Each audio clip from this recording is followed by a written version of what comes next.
ঘটনার প্রতিবাদে বুধবার বিজেপির ডাকে আলিপুরদুয়ারের প্রতিটি ব্লকে পালিত হচ্ছে ধর্ণা ও অবস্থান বিক্ষোভ কর্মসূচি। এদিন কুমারগ্রাম, কালচিনি, মাদারিহাট সহ প্রতিটি বিডিও অফিসের সামনে শান্তিপূর্ণভাবে বিক্ষোভ চালিয়ে যান বিজেপি নেতাকর্মীরা। মাদারিহাটে অবস্থান বিক্ষোভে উপস্থিত ছিলেন আলিপুরদুয়ার সাংসদ মনোজ টিগ্গা।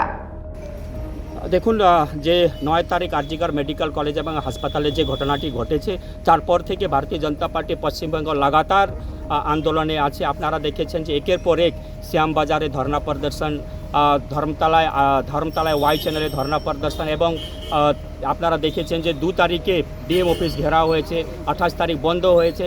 সেই আন্দোলনকে কন্টিনিউ রাখার জন্য আজকে আমাদের প্রত্যেক পশ্চিমবঙ্গে যত ব্লক আছে প্রত্যেক ব্লক অফিসে আমাদের অবস্থান বিক্ষোভ আছে।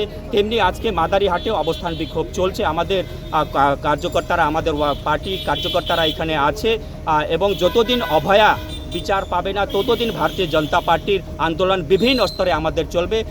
যেরকম আজকে বিডিও অফিসে আমাদের ধর্ণা প্রদর্শন চলছে, আগামী 6 তারিখ আমাদের মণ্ডল স্তরে ধর্ণা প্রদর্শন হবে এবং আমাদের পথ অবরোধ হবে। তো যতদিন অভয়া বিচার পাবে না ততদিন ভারতীয় জনতা পার্টির আন্দোলন লাগাতার এইভাবে চলতেই থাকবে। দেখুন, আজকে অনেকে আহ্বান করেছেন, আমরা সেই আহ্বানে সাড়া দিয়ে যে আজকে রাত 9টা থেকে 10টা বাড়ির যে লাইন আছে, যে বাতি আছে সেটা বন্ধ করে দিয়ে আমরা প্রদীপ জ্বালাবো। এটা মূল উদ্দেশ্য হচ্ছে যে আমরা অন্ধকার থেকে বের হয়ে উজালার দিকে, প্রকাশের দিকে আমরা যেতে চাই। তাই অন্যায় থেকে আমরা ন্যায়ের পথে যেতে চাই। তাই আজকে রাত 9টা থেকে 10টা পর্যন্ত আজকে লাইট বন্ধ করার জন্য আহ্বান জানানো হয়েছে। তার বদলে আমরা প্রদীপ জ্বালিয়ে অন্ধকার থেকে প্রকাশের দিকে যাব, উজালের দিকে যাব, লাইটের দিকে যাব।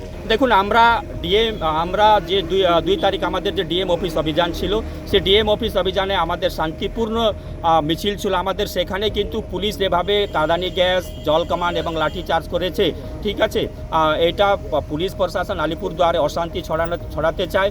এবং আমাদের উল্টো যারা মার খেয়েছে তাদের বিরুদ্ধে কেস করে দিয়ে আমাদের 21 জনের নাম কেস হয়েছে।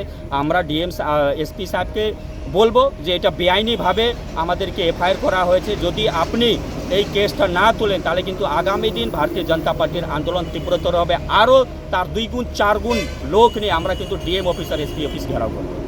আলিপুরদুয়ার থেকে শামু দাসের রিপোর্ট, নিউজ মেট্রো।